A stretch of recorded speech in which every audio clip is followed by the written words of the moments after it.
राष्ट्रीय महामार्ग क्रमांक 44 वरील मनसर कांतरी मॉईल परिसरामध्ये रविवारी पहाटे एक हृदयद्रावक घटना घडली। अज्ञात वाहनानं दिलेल्या जोरदार धडकेमध्ये 5 वर्षीय मादी बिबट्याचा जागीच मृत्यू झाला। ही घटना पहाटे घडली असून सकाळी सुमारे 7 वाजता ही घटना उघडकीस आलेली आहे।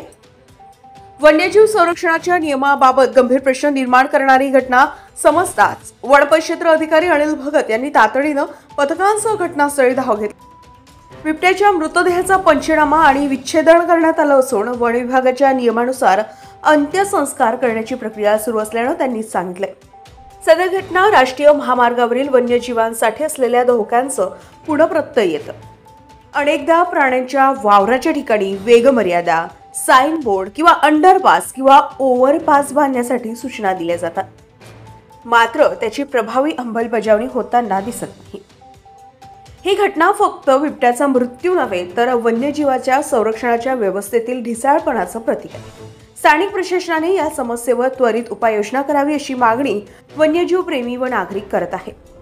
महामार्गावर वन्यजीवासाठी सुरक्षित मार्ग व वाहन चालकांकरिता कठोर नियमांची अंमलबजावणी केली गेल्यास अशी हानिकारक घटनांना आळा बसू शकेल।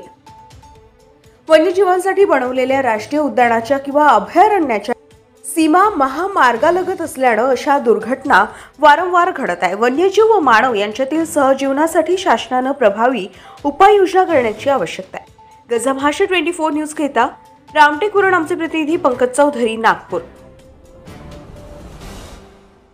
आज सकाळी 7 वाजता नागपूर जबलपूर हायवे रोडवर अज्ञात वाहनाने एक 5 ते 6 वर्षाच्या बिबट मादीला धडक मारून प्रथम तर जखमी केले। नंतर आमच्या टीमला जशी माहिती मिळाली तसे आमची टीम तिथे पोहोचली असता ती जखमी अवस्थेत दिसली, पण नंतर लगेच त्या बिबटने जीव सोडला आणि ती मृत झाली।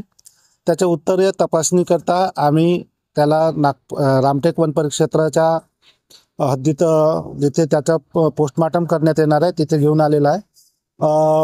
उत्तरीय तपासणी करता आम्ही NTCAच्या पूर्ण गाईडलाईन्स नुसार त्याच्या उत्तरीय तपासणी करू। त्याकरता संबंधित NTCAचे प्रतिनिधी, मानद वन्यजीव रक्षक, डॉक्टरची टीम यांना आम्ही पाचारण केलेलं आहे। ते लवकरच इथे येतील आणि त्याचं शवविच्छेदन करून पुढील कारवाई करण्यात येणार। सदर वाहन कोणत्या याबाबत आम्ही आजूबाजूचे CCTV फुटेज तपासू आणि पुढील चौकशी दरम्यान जे काही निष्पन्न होईल त्यानुसार आम्ही योग्य ती कारवाई करू।